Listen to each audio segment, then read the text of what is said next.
My point of view was always to take responsibility for yourself, to treat every situation, especially if it's an uncertain one, seriously, and to always make sure that as a responsible human being, you give no room for government to intervene. Because when it does, it always makes the situation that much worse, that much more dangerous, and I think that is exemplified from some of the preliminary videos we are getting right now from Germany that haven't been independently verified yet. But we are watching a video allegedly of a doctor in Germany who is a skeptic of the lockdown that literally has his door broken into and is handcuffed after a police raid that allegedly is going after him because he doesn't believe what the government is right, and according to him, what the government is doing is hurting more people. This is the video, and yet again, keep in mind, it hasn't been independently verified yet. Ja.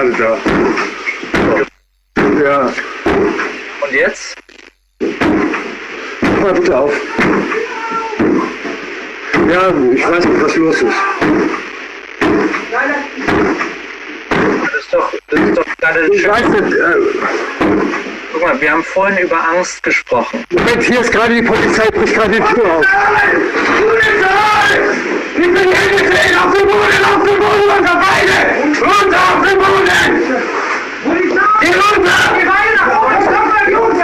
Den Hund wegziehen, den Hund wegziehen! 2 Personen hier! Am Boden liegen bleiben! Wie sind Ihr Namen?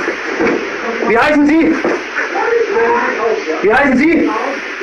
You know, because there's nothing like getting a loaded rifle in your face for questioning the government's narrative. Now again, this event unfolded yesterday, and it's important to note here we still do not officially know why this raid happened. And if this happened because of some of the preliminary reports saying because of the doctor's criticism of the German government, this of course is extremely troubling, especially since it is rumored that this doctor was under investigation for not complying with Germany's lockdown laws. But as this situation develops, we of course will be following it very closely, since of course it is a very troubling sign. Other troubling signs that are happening in Europe, specifically in the United Kingdom, are the fact that the Metropolitan Police counter-terror chief is now demanding that there is action against anyone who does not want to receive experimental medicine surrounding, of course, the Konholio sickness. Neil Blouse specifically said that there should be, quote, a discussion about whether it is the correct thing for society to allow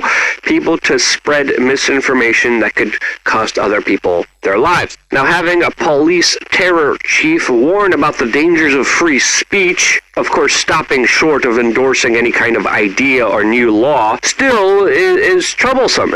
Now, in the United States, we have to understand the attitude and the approach isn't different, since, of course, U.S. President Donald Trump has set up the U.S. military to be the ones that are responsible for giving out this experimental Konholio sickness medicine. He has called this Operation Warp Speed. The main military officer in charge of Operation Warp Speed is Army General Gustavo F. Perna, who had some extremely eye-opening things to say about Operation Warp Speed yesterday that should obviously surprise everyone. Here's what he said. Make sure that that we are ready at this level after working these details for the last 6 months.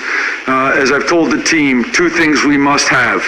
One, upon emergency use authorization, all of America must receive vaccine within 24 hours, as I said. I think this is incredibly important. Fair and equitable distribution of the vaccine throughout the country simultaneously. There is no haves and have-nots. It is an equitable distribution, and we are driving hard to make sure that that happens. Wow.